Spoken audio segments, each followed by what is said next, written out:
Señores, yo quisiera en las efemérides de hoy que Raúl Pérez Peña nos diga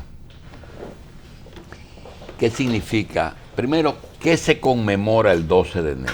Pero en vez de decirme hoy es día que los palmeros fueron muertos en la carretera, realmente qué significaba, qué representaban, quiénes eran, si eran unos reformistas, si eran PRDistas, si eran un movimiento de izquierda.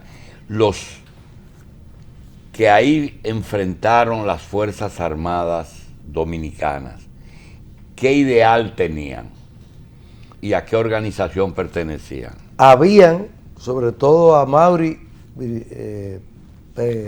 Aristi y Virgilio Perdomo Pérez, y después también La Chuta y Ulises, pero sobre todo a Mauri y Virgilio, que eran los líderes. ¿Quiénes eran los cuatro, Bacho? Los cuatro integraban lo que se llamaba el grupo Los Palmeros. Exacto. Años ¿Y atrás, quiénes eran?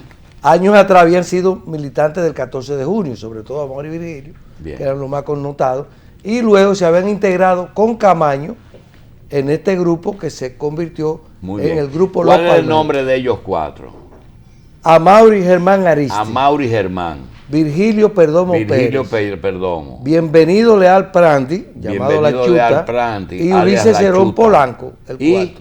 Ulises Cerón Polanco. Bien, ellos tenían, era el movimiento que esperaba Camaño aquí para hacer un movimiento urbano, o ellos ya habían roto. Habían roto como grupo con Camaño. Entonces, ¿en qué área iban a actuar?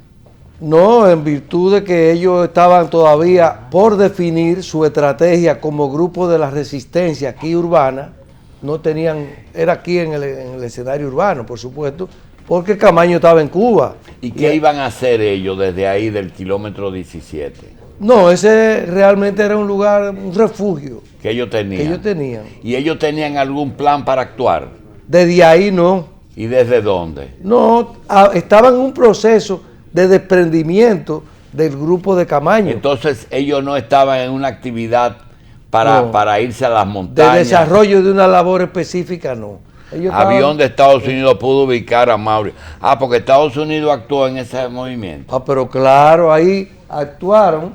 Pero no fueron las fuerzas balagueristas solamente. A mí me consta, ¿no? La fuerza balaguerista era la tropa, podemos decir, de choque. Eso fue dirigido por la embajada norteamericana. Bueno. Ahí participaron, claro. Yo estaba, con Jotin Curry estaba yo, precisamente, en la Arzobispo Merino. Bien. Y ese despliegue incluyó barcos que intimidaban con su cañonazo, incluyó aviones, incluyó tropas de la policía, de todos los cuerpos armados. ¿Ellos fueron muertos en combate o vilmente asesinados? Muertos en combate, pero la proporción te dice los resultados. Bien. 4 personas contra un ejército, contra más de 4.000. Ya te dice cuál es el desenlace. ¿Murieron militares dominicanos? Claro, incluido el papá de Almanzar, de los derechos humanos que anda ahí.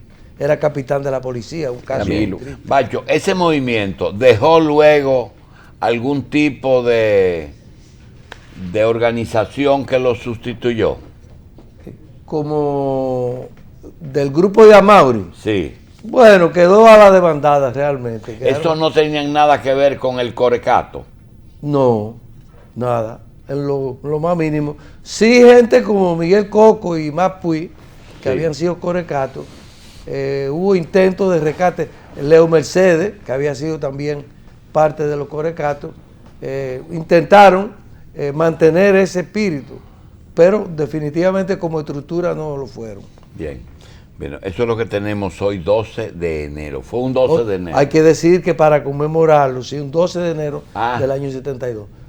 Anualmente se hace una actividad cuya primera parte es la misa, que se hace en la iglesia de la Mercedes entre 5 y 5 y media de la tarde. Hoy también, coincidiendo con eso y vinculándolo, hay una rueda de prensa del Movimiento Impunidad Cero en el frente de la Suprema Corte de Justicia. Pero no tiene que ver con el 12 de enero. Pero se vincula.